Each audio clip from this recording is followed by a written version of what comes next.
Mari kita buka Alkitab kita, surat 2 Petrus pasal 3, ayat yang pertama sampai ayat yang ke-7.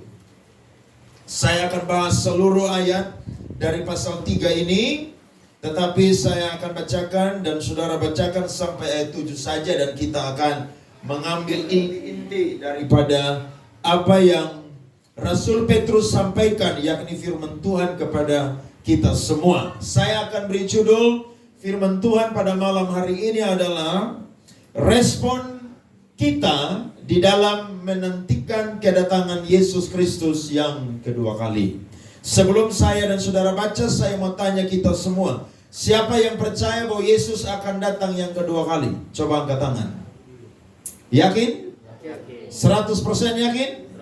Oke, kita baca firman Tuhan. Saya mulai hari Tuhan. Saudara-saudara yang kekasih, ini sudah surat yang kedua yang kutulis kepadamu. Di dalam kedua surat itu aku berusaha menghidupkan pengertian yang murni oleh peringatan-peringatan. Ayat 2, saudara. Supaya kamu menyatakan kebenaran telah diucapkan oleh Nabi Kudus dan menyatakan perintah Tuhan dan Tuhan telah disampaikan secara kepadamu. Yang terutama harus kamu ketahui ialah bahwa pada hari-hari zaman akhir akan tampil pengejek-pengejek dengan ejekan-ejekannya, yaitu orang-orang yang hidup menuruti hawa nafsunya. Kata mereka, mana saja di depan kedatangan itu, sebab saja mereka pada mengingat segala sesuatu seperti semula. Mereka sengaja tidak mau tahu bahwa oleh firman Allah langit telah ada sejak dahulu, dan juga bumi yang berasal dari air dan oleh air. 6, saudara.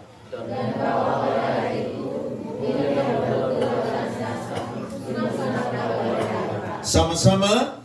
Tetapi oleh firman itu juga langit dan bumi yang sekarang terpelihara dari api dan disimpan untuk hari penghakiman dan kebinasaan orang-orang fasik. Beri tepuk tangan untuk firman Tuhan ini. Haleluya. Saudara-saudara yang dikasihi, diberkati oleh Tuhan Yesus Kristus, orang Kristen atau orang percaya kurang lebih hidup di dalam dua masa penantian.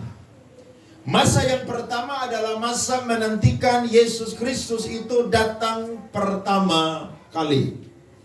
Kurang lebih ada 300 saudara nubuatan tentang Mesias yang datang pertama kali. Dan itu digenapi oleh Tuhan Yesus Kristus pada waktu dia datang.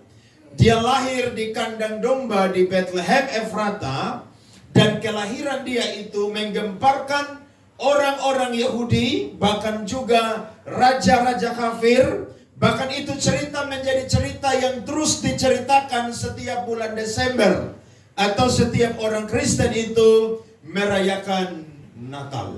Tetapi masa penantian yang kedua adalah masa di mana saya dan saudara menantikan Yesus itu akan datang kembali yang kedua kali. Itu yang saya tanya tadi di depan. Kira-kira saudara percaya atau tidak Yesus akan datang kembali yang kedua kali? Saya percaya Alkitab mencatat dengan jelas bahwa Yesus sendiri berkata bahwa dia akan pergi, tetapi tepat pada waktunya dia akan datang kembali untuk menjemput orang yang percaya, supaya di mana dia berada, saya dan saudara pun juga berada bersama dengan dia. Ini satu kabar sukacita bagi saya dan saudara yang sedang menantikan kedatangan Yesus Kristus yang kedua kali. Tetapi Alkitab mencatat waktu saya dan saudara tadi baca, ada orang-orang yang ternyata mereka itu tahu bahwa Yesus itu akan datang yang kedua kali kembali, tetapi mereka itu punya sikap yang berbeda dengan saya dan saudara yang percaya bahwa Yesus itu akan datang kembali yang kedua kali. Saudara perhatikan, waktu tadi kita baca firman Tuhan, Alkitab berkata di ayatnya yang ketiga bahwa di situ akan tampil pengejek-pengejek dengan ejekan keturunannya, yaitu orang-orang yang hidup menuruti hawa nafsunya. Kata mereka, ayat 4, di manakah janji tentang apa saudara? Kedatangannya itu. Sebab sejak zaman nenek moyang mereka, leluhur mereka, firman yang sama juga telah disampaikan oleh para nabi dan juga rasul-rasulnya Yesus Kristus. Makanya saudara baca di ayat yang pertama, Rasul Petrus ini mengingatkan kembali orang-orang percaya yang ada di perantauan, yang ada di Pontus, yang ada di Kapadokia, yang ada di Galatia, yang ada di Asia Kecil, dan yang ada di Bitinia, yakni daerah-daerah kekuasaan Romawi dan Yunani, supaya mereka itu tahu bahwa apa yang pernah disampaikan itu pasti akan terjadi. Jadi ini firman datang bukan untuk orang yang tidak kenal Yesus, tapi ini firman datang kepada orang yang tahu Yesus, orang yang tahu kebenaran, orang yang pernah dengar firman, tapi mereka itu saudara menganggap bahwa apa yang Tuhan janjikan itu adalah sesuatu kebohongan yang belum terjadi sampai saat ini. Saudara pernah ketemu tidak dengan orang-orang yang modelnya seperti demikian? Saudara ajak, mari kita ke gereja, mari kita ikut persekutuan doa, mari kita ikut ibadah penyegaran iman atau IPI, mari kita ikut seminar kekristenan, ya Tuhan sudah mau datang. Nanti mereka respon jawabnya bilang apa? Dahulu waktu saya sekolah minggu pun juga, guru sekolah minggu pernah bilang begitu. Om Gembala atau Om Pendeta di gereja saya atau majelis pun juga sudah bicara tentang hal itu. Tapi sampai saya sudah mau mati ini, Tuhan juga belum datang. Saudara pernah ketemu dengan orang yang punya respon begini, reaksi begini saudara? Mungkin itu suamimu. Saudara bilang, Bapak bertobat, udah Tuhan udah mau datang. Lihat tuh perang Israel dengan Iran tuh. Orang lagi ketakutan di mana-mana. Biasa. Dari dahulu juga sudah ada perang. Perang dunia pertama, perang dunia kedua. Itu sudah biasa. Dan saya mau bilang, ada banyak orang Kristen yang tahu firman, tapi mereka itu saudara sengaja tidak mau tahu apa yang pernah dicatat di dalam Alkitab. Dan itu sudah dinubuatkan bahwa pada zaman akhir atau hari-hari akan menjelang Yesus datang kedua kali, akan tampil orang-orang yang mengejek saya dan saudara. Orang lihat kita ibadah, orang bilang, ngapain kamu pergi ibadah terus? Ya, dalam menantikan kedatangan Kristus kedua kali, Ibrani pasal 10 ayat 25 berkata, jangan menjauhkan diri dari pertemuan-pertemuan ibadah yang biasa dibiasakan oleh beberapa orang.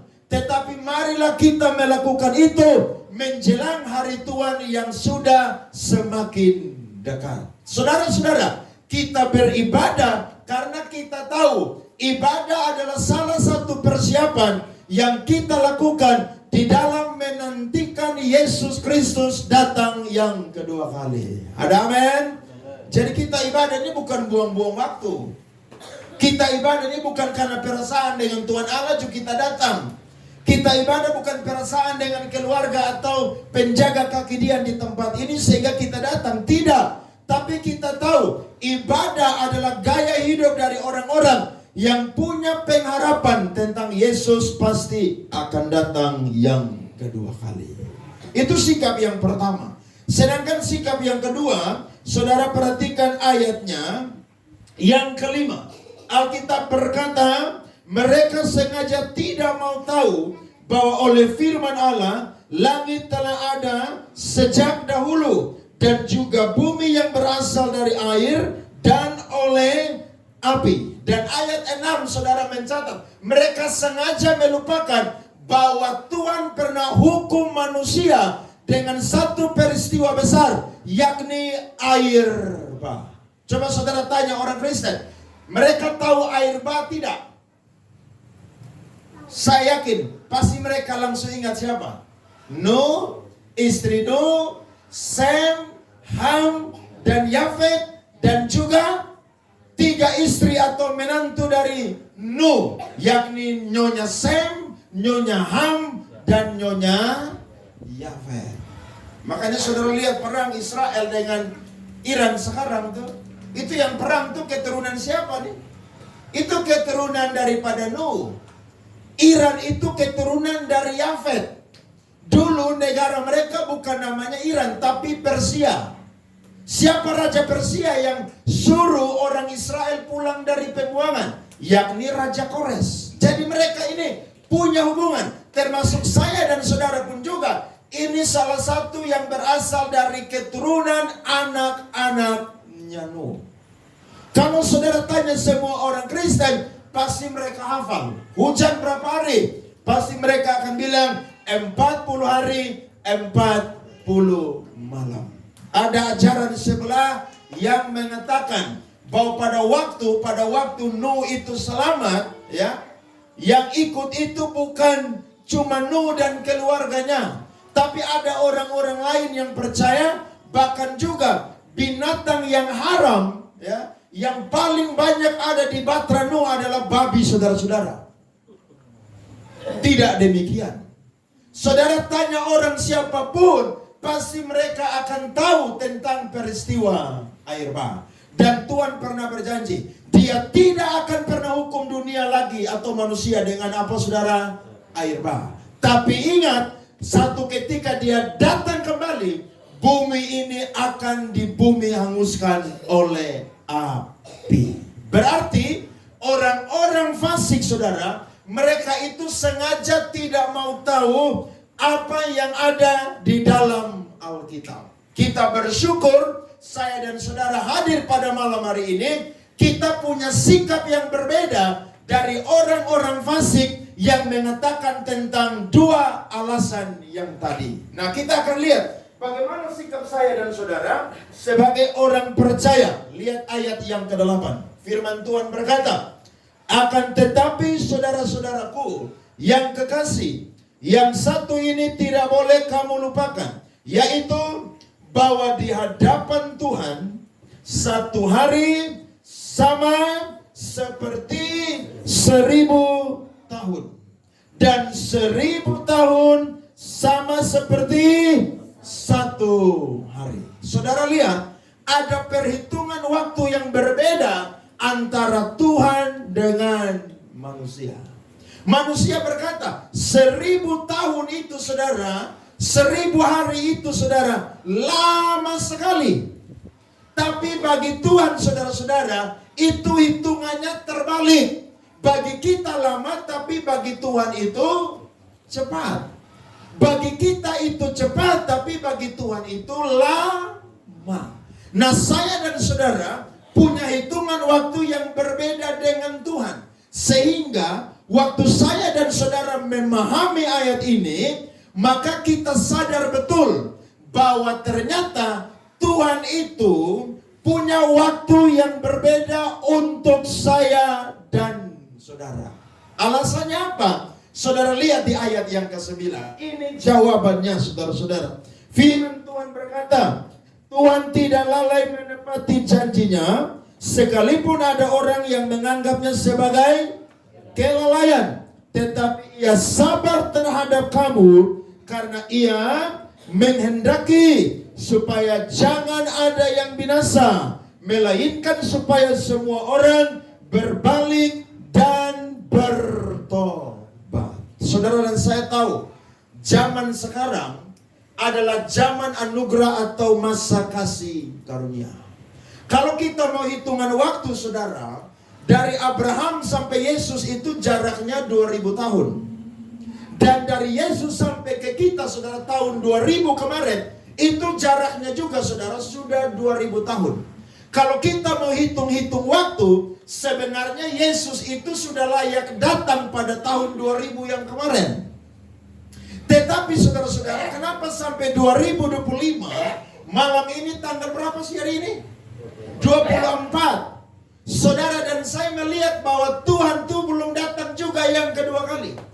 Ternyata jawabannya adalah bukan karena Tuhan sengaja menunda supaya manusia itu senang-senang dengan dosa, manusia itu hidup dalam dosa, tetapi jawabannya adalah Tuhan mau supaya manusia itu menghargai waktu dan kesempatan yang Tuhan berikan supaya bisa berbalik dan bertobat kepada Allah.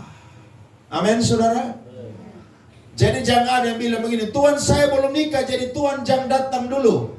Tuhan tidak akan dengar saudara pendoa model begitu. Tuhan mau datang kapan saja bisa. Amin, anak-anak muda. Kayaknya saudara berdoa. Saya baca di komentar yang video-video perang, banyak sekali yang komen. Ya Allah jangan datang dulu, saya belum menikah. Loh Tuhan tidak ada urusan. Emangnya Tuhan tunggu semua orang nikah baru Tuhan datang? Kan tidak, saudara-saudara. Manusia ini kan terus proses kan. Beranak melahirkan, beranak melahirkan. Saya percaya kalau Tuhan belum datang hari ini, bukan karena Tuhan buat saya dan saudara sengaja punya waktu untuk berbuat dosa, tapi Tuhan mau supaya orang pilihannya itu saudara berbalik dan bertobat kepada Allah. Lihat 1 Petrus 1 ayat yang kedua. Kita baca firman Tuhan ini. 1 Petrus 1 ayat yang kedua.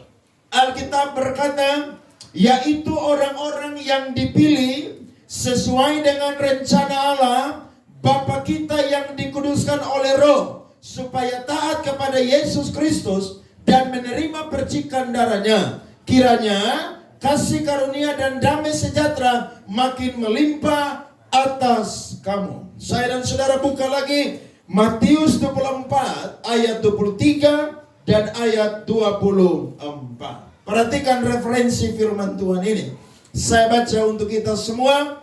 Pada waktu itu, jika orang berkata kepada kamu, lihat, Mesias ada di sini, atau Mesias ada di sana, jangan kamu percaya. 24 baca sama-sama. Sebab Mesias-Mesias palsu dan nabi-nabi palsu akan muncul, dan mereka akan mengadakan tanda-tanda yang dahsyat dan mujizat-mujizat, sehingga sekiranya mungkin mereka menyesatkan siapa saudara?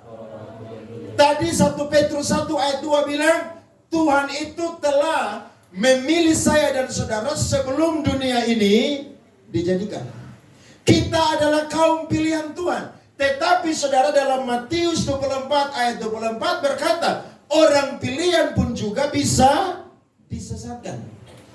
Berarti saudara, ketika Tuhan belum datang kedua kali sampai malam ini, itu adalah waktu di mana Tuhan berikan supaya orang-orang pilihannya itu boleh sadar dan berbalik bertobat kembali kepada Tuhan. Kalau hari ini ada saudara kita, ada keluarga kita yang dulu Kristen, tapi mungkin sekarang saudara dia sudah tinggalkan Kristen. Saya mau berkata menurut catatan Alkitab, kalau dia orang pilihan Tuhan, saya yakin Tuhan akan pakai segala cara untuk bawa dia kembali percaya kepada Yesus Kristus. Ada amin? Jadi Tuhan ini tunggu setiap orang saudara untuk kembali kepada dia. Nah waktu sekarang ini adalah waktu di mana perkenanan Tuhan untuk orang-orang percaya.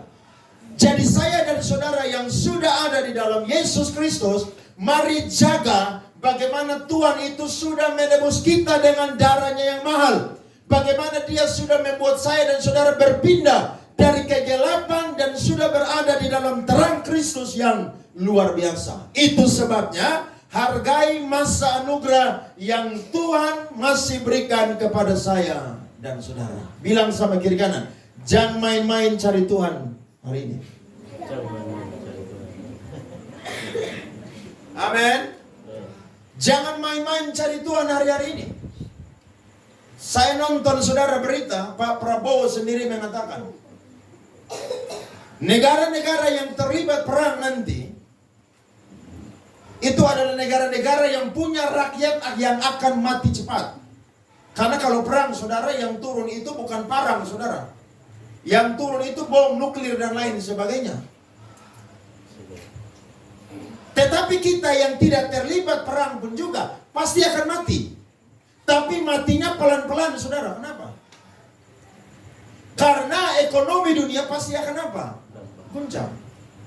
Saya baca berita tadi, Iran berencana untuk menutup Selat Hormuz. Saudara tahu itu Selat Hormuz?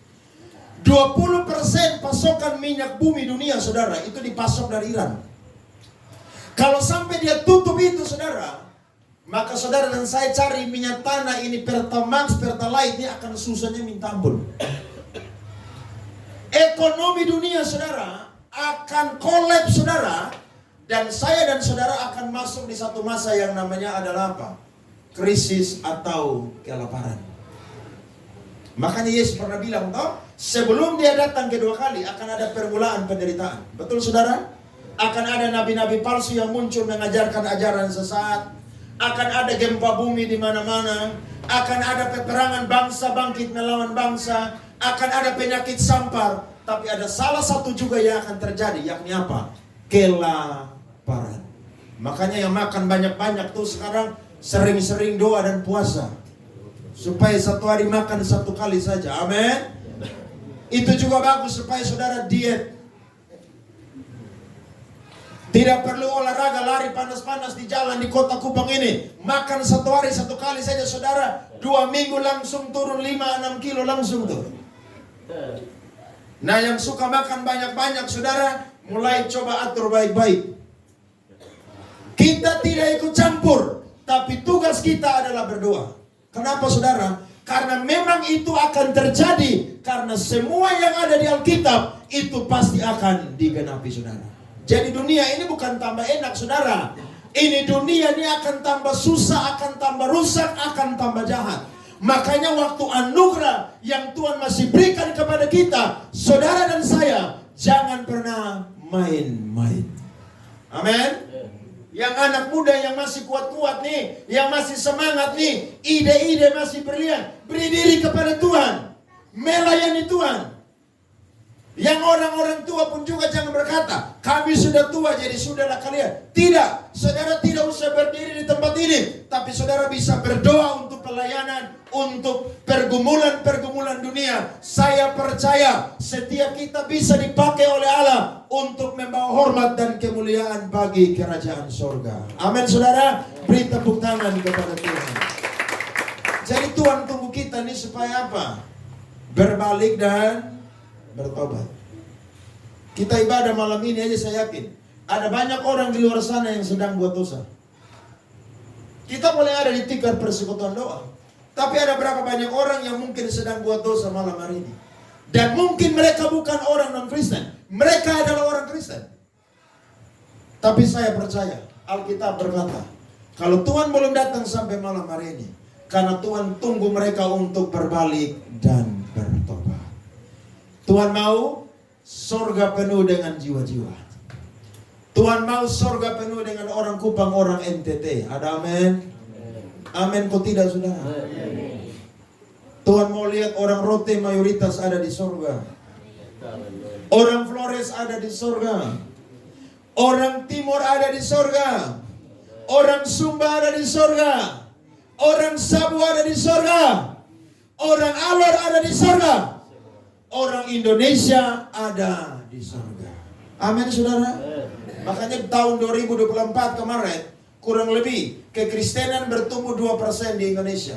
Ada 200.000 orang manusia yang ada di Indonesia yang pindah menjadi orang Kristen. Saya yakin dan percaya peperangan akan terjadi, tapi di sinilah akan terjadi. Banyak orang akan cari Tuhan dan penuaian jiwa berlaksa-laksa itu pasti akan terjadi. Amin. Yesus bilang, ladang telah menguning. Minta kepada sang penuai supaya dia kirim apa, saudara? Penuai untuk menuai jiwa-jiwa. Jadi kalau hari ini masih ada waktu, saudara, pakai dengan sebaik mungkin. Amin. Ibadah jangan malas-malas. Saudara boleh kerja, cari hidup, cari uang, menabung, ya, menikmati kehidupan. Tapi kalau saudara tahu ada jam ibadah, saudara luangkan waktu untuk datang beribadah. Kalau kerja 8 jam sampai 12 jam, bahkan berjam-jam saudara bisa. Ibadah hanya butuh waktu berapa jam saudara? 2 jam. Saya yakin kita hadir dalam ibadah, kita diperkuat iman kita dengan apa saudara? Hadirat Tuhan dan juga pesan firman Tuhan. Jadi jangan main-main.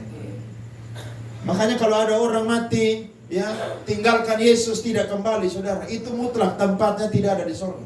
Tempatnya ada di neraka. Kita banyak berdoa saudara, supaya ada banyak orang hari-hari ini sadar, khususnya orang-orang Kristen. Jangan main-main dengan kekristenan. Kekristenan itu bukan agama saudara. Kekristenan adalah gaya hidup yang sama seperti Yesus Kristus. Minggu lalu saya ketemu dengan teman, dia cerita, Pak Andre, saya punya tetangga baru nikah 1 minggu langsung cerai Pak Andre. Hai, 1 minggu cepat banget, udah sama seperti artis Amerika Britney Spears. Nikah baru 2 jam langsung cerai. Ini 1 minggu saudara langsung cerai. Padahal mereka pun nikah saudara. Ini saya punya teman cerita. Itu pendeta kasih nasihat berapa banyak. Bahkan mereka pacaran tuh bertahun-tahun. Makanya Bapak Niko tadi kesaksian bagus. Orang dulu tuh saudara pacaran ketemu langsung nikah, tapi awet sampai akhir zaman, sampai Yesus datang kedua kali. Tapi anak muda sekarang pacaran bertahun-tahun, nikah saudara langsung apa? Kita cerai saja. Saya talak kamu ya, langsung cerai kita. Lo dia tidak pikir dia tuh nikah enak, tapi yang urus dia nikah tuh susah saudara. Iya kan? Saya pun saudara besok menikah. Bayangkan, menikah aja beli saudara NTT 200 juta.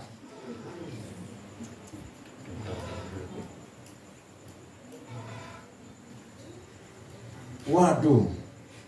Tapi nanti habis nikah saudara, Bapak Niko bilang tadi apa? Piring dengan sendok garpu tuh bisa batoki, tapi jangan sampai pecah. Masalah tuh pasti ada. Coba saudara tanya orang yang sudah menikah, ada masalah tidak dalam rumah tangga? Saya saja masalah kok. Tapi saya yakin itu proses supaya apa? Menyatukan yang dua itu menjadi apa? Satu. Ada amin saudara? Jadi yang mau nikah-nikah ini harus perhatikan baik-baik. Makanya saudara kalau tahu nikah itu berat, ya, tahu saya bikin pesta banyak-banyak. Sudah nikah di gereja, ya amin langsung makan pulang. Saudara nikah uang ratusan juta, 1 minggu langsung cerai. Pendeta khotbah berjam-jam percuma. Belum maneleo lagi kalau orang rote ngomong berjam-jam saudara. Waduh, itu sampai nasihat dari nenek moyang sampai 7 turunan keluar semua. Tapi apa? Langsung dilupakan. Padahal orang Kristen. Masuk minta saudara, pendeta pimpin syukuran, ibadah pemberkatan, pendeta berkati, doa makan, pendeta yang apa lagi saudara? Doa. Semua bersifat rohani habis. Tapi ketika menikah, langsung melupakan semuanya itu. Tuhan tunggu orang Kristen kembali kepada Tuhan. Tuhan tunggu setiap orang yang pernah mengaku Yesus adalah Tuhan dan Allah kembali untuk menjadi anaknya Yesus Kristus. Itu yang kita harus akui, amin. Jadi respon kita berbeda. Orang fasik bilang omong kosong.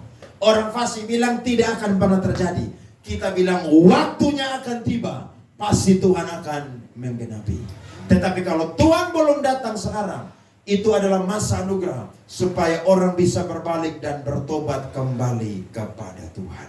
Itu yang pertama. Yang kedua, saya dan saudara perhatikan di ayatnya yang ke-10. Alkitab berkata, tetapi hari Tuhan akan tiba seperti pencuri. Pada hari itu langit akan lenyap dengan gemuruh yang dahsyat dan unsur-unsurnya akan hangus dalam nyala api. Dan bumi dan segala yang ada di atasnya akan hilang lenyap. Baru-baru ini ada seorang pendeta di Amerika yang mengatakan bahwa kurang lebih tahun 2027 Tuhan Yesus akan datang kembali yang kedua kali. Dan baru-baru mama saya, Oma, ikut ibadah di satu persekutuan doa. Memang orang persekutuan doa ini kadang-kadang sembarang, saudara.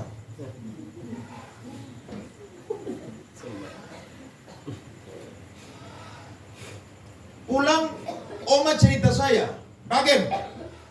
Tadi kami ikut doa, ada satu ibu yang katakan bahwa Tuhan memang akan datang tahun 2027. Saya bilang, pergi kasih tahu itu ketua persekutuan doa, usir dia dari itu tempat. Jangan bikin kacau itu persekutuan doa. Karena Tuhan Yesus sendiri bilang apa? Waktu dia datang kembali kedua kali atau hari kiamat, dia sendiri pun itu tidak tahu. Dia tidak tahu itu dalam konteks dia sedang berinkarnasi menjadi manusia. Tapi secara ilahi dia adalah Tuhan dan Allah, maka dia tahu kapan dia akan datang kembali yang kedua kali. Tetapi Alkitab berkata, kedatangannya itu sama seperti pencuri. Siapa di sini pernah jadi pencuri? Angkat tangan. Loh, saya pernah jadi pencuri bertahun-tahun. Dulu waktu saya masih SMP, SMA, masih nakal, masih zaman kapal-kapal pelni itu masuk di Tenau. Kami anak namun saya rumah itu paling kuat pencuri. Naik ke kapal, bawa sandal yang jelek, tukar dengan orang pun sandal yang bagus. Itu saya dulu begitu.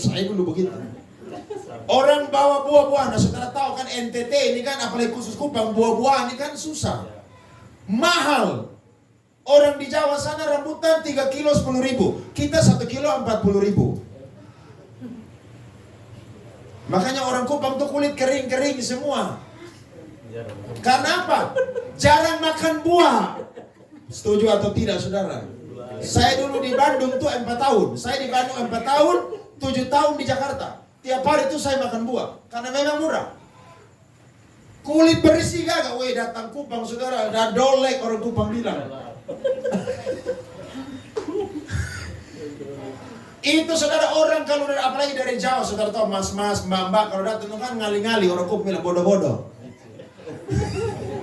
Itu kita sudah naik di mobil, saudara, sampai di cabang rumah 7 itu buah-buahan kita lempar di atas mobil semua. Itu udah ada yang jaga di sana.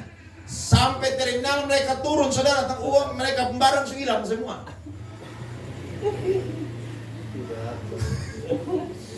Pencuri kalau mau datang atau ambil barang orang, dia tidak akan pernah kasih tahu. Hanya pencuri bodoh, saya bilang begini, malam saya mau datang ke kamu punya rumah. Itu pencuri paling bodoh di dunia ini. Betul itu saudara? Tapi pencuri yang pintar, yang jenius, dia tidak akan kasih tahu. Dia cari waktu, momen, keadaan, situasi yang tepat, barulah dia akan datang. Dulu saya tuh saudara, rumah pernah kemalingan. Saya bapak tuh kuat main judi. Dulu bisnis sampai Timor Leste, jualan itu guci-guci besar, uang banyak saudara. Habis hanya di main judi. Ada orang yang tinggal dekat kita saudara, pakai obat dari Semau. Dia mau tes dia punya obat. Itu malam dia pencuri saudara, harus 7 rumah. Jadi 7 rumah saudara dia pencuri, termasuk saya rumah juga dia pencuri. Bayangkan dia masuk saudara, kita semua tidur nyenyak. Jadi saudara bisa perhatikan orang pencuri itu tidak pernah kasih tahu. Dan Alkitab berkata, pada waktu Yesus mau datang kembali yang kedua kali, manusia akan hidup sama seperti zaman Nuh hidup. Betul? Akan ada apa saudara? Pesta pora. Akan ada apa yang namanya kawin-mawin. Akan ada yang namanya apa? Manusia akan sibuk dengan semua kenikmatan-kenikmatan duniawi. Tapi itulah waktu di mana Allah akan cari kesempatan dan Allah akan kembali datang yang kedua kali. Makanya kalau saudara bikin pesta, cukup sampai di pesta aja. Jangan tambah pora di belakang. Pesta itu alkitabiah. Amin.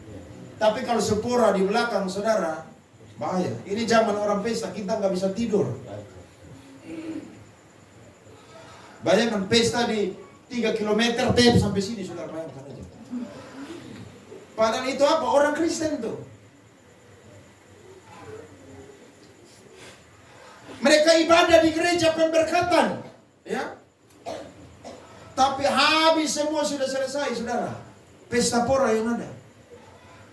Dan kalau ada pesta pora, saya yakin pasti ada minuman keras itu. Pasti ada dansa-dansa sampai pagi. Saudara jangan suka dansa-dansa di tempat pesta. Itu ciri orang dunia.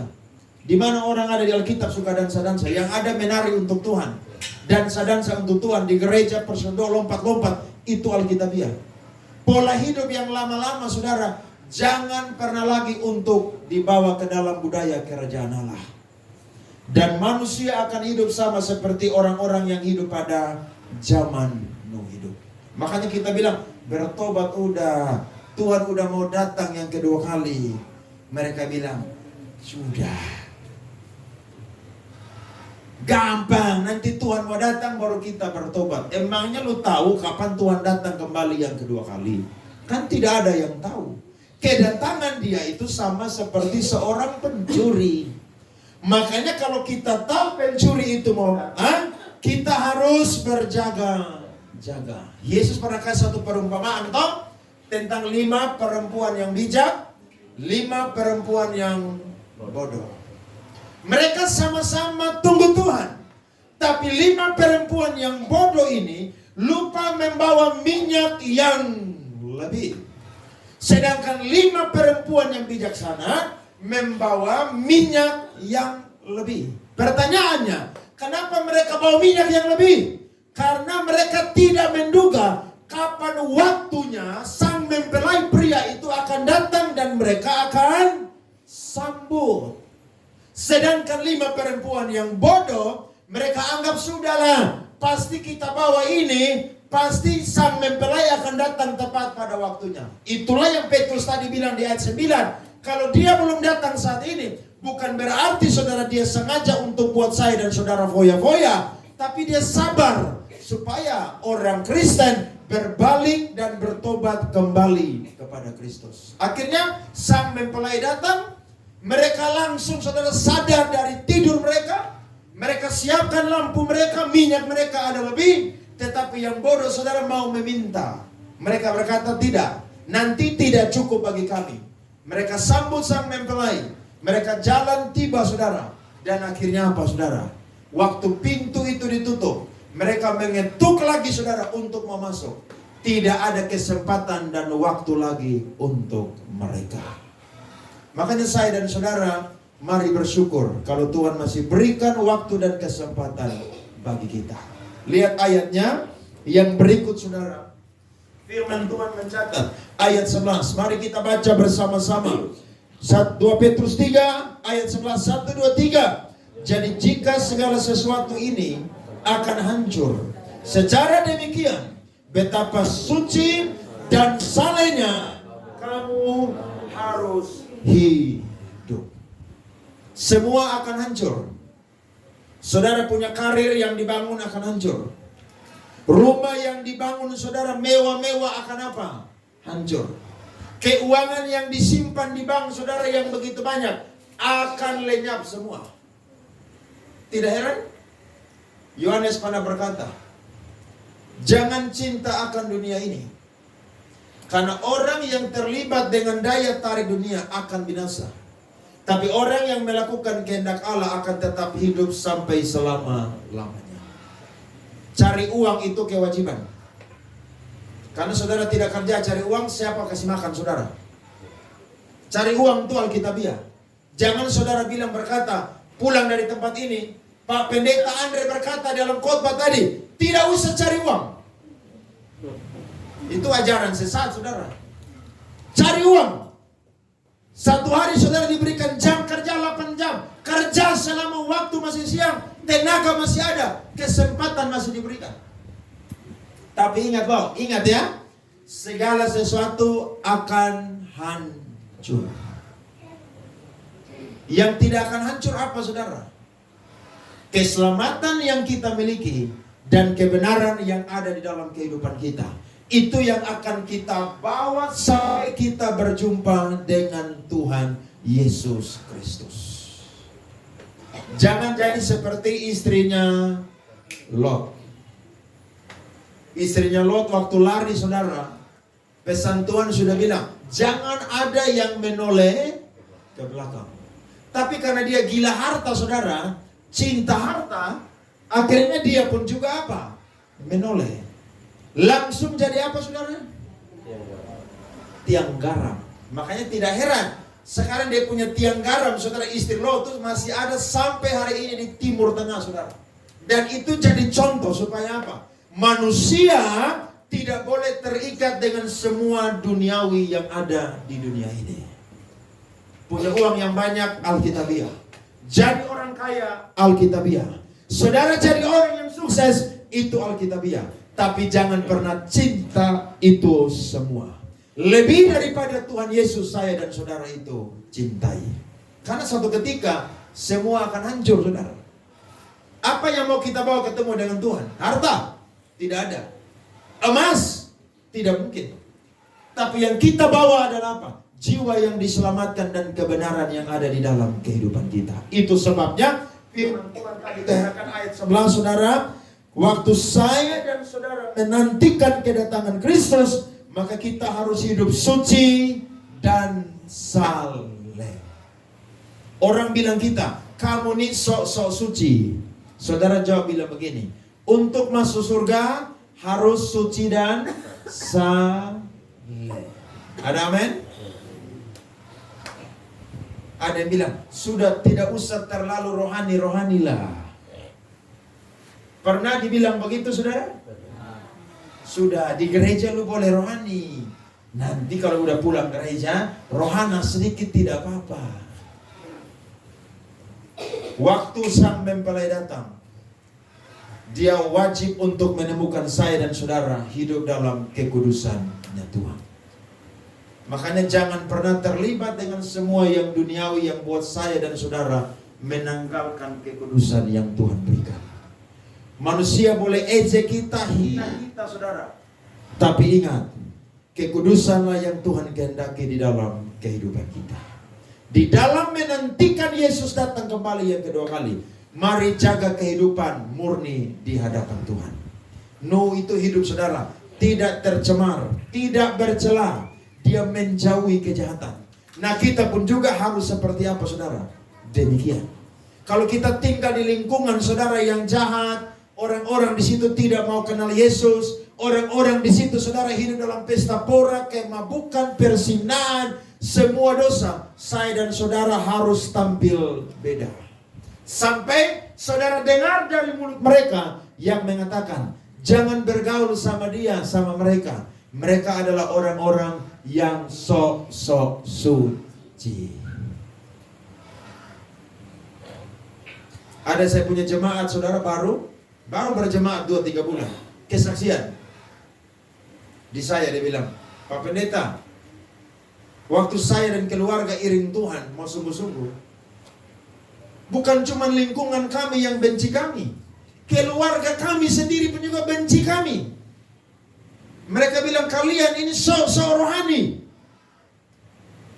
Baru saja jadi anggota gereja Pentakosta karismatik, tapi sudah larang-larang semua yang dulu pernah kalian itu lakukan. Saya bilang begini, biarkan. Itu sesuatu yang Alkitabiah. Karena Yesus bilang, Matius 5 ayat 10, 11, dan 12. Berbahagialah jika karena aku atau karena namaku engkau dianiaya, engkau difitnah, engkau dicela. Itu satu kebahagiaan. Kenapa? Karena orang melihat saudara, hidup kita itu apa? Berbeda. Saudara anak muda yang suka bergaul sembarangan, waktu saudara kenal Yesus, saudara tinggalkan itu pergaulan yang buruk. Amin, orang-orang muda. Jangan saudara bilang, nanti saya tidak punya kawan. Loh, saudara lebih suka senangkan hati Tuhan Yesus atau kawan saudara? Saudara harus lebih suka menyenangkan hati Tuhan daripada temanmu. Nanti udah masalah, nanti udah susah, baru bilang, saya menyesal. Itu yang kitab Amsal bilang begini. Nanti udah susah baru bilang begini, coba dulu saya dengarkan nasihat pengajar-pengajarku, maka aku tidak mengalami keadaan demikian. Ada berapa banyak anak muda perempuan dilarang cari Tuhan. Dia bilang, saya mau cari Tuhan. Tapi ada yang disuruh, ayo cari Tuhan. Dia bilang, hai sudahlah, tidak usah nasihat-nasihat. Pacaran dengan orang yang tidak seiman, itu tidak Alkitabiah. Dia bilang, tidak apa-apa, nanti saya injili dia. Tiba-tiba apa saudara? Hamil. Hamil baru cari pendeta. Oh, minta maaf, saya sudah hamil, tolong berkati di gereja. Saudara perhatikan, ada banyak orang yang tidak mau dengar nasihat dari orang-orang beriman atau firman Tuhan. Padahal Tuhan bilang apa? Kita adalah garam dan terang dunia. Di mana kita berada, kita harus menggarami. Dan waktu kita jadi terang, kita mau untuk menyinari di mana kegelapan itu ada. Jadi kita ini berbeda, saudara. Makanya saya dan saudara harus hidup suci dan hidup saleh. Kita masih bisa buat dosa. Tapi ingat, orang benar tidak akan betah atau nyaman di dalam berbuat dosa. Dia pasti akan sadar dan berbalik kepada Tuhan. Sehingga mari kita baca firman Tuhan berkata, saudara-saudara, ayat yang ke-14, ayat terakhir untuk kita semua, sampai ayatnya yang ke-15. 1, 2, 3. Sebab itu, saudara-saudaraku yang kekasih, sambil menantikan semuanya ini, kamu harus berusaha supaya kamu kedapatan tak bercacat dan tak bernoda di hadapannya dalam perdamaian dengan Dia. Anggaplah kesabaran Tuhan kita sebagai kesempatan bagimu untuk beroleh selamat. Seperti juga Paulus, saudara kita yang kekasih, telah menulis kepadamu menurut hikmat yang dikaruniakan kepadanya.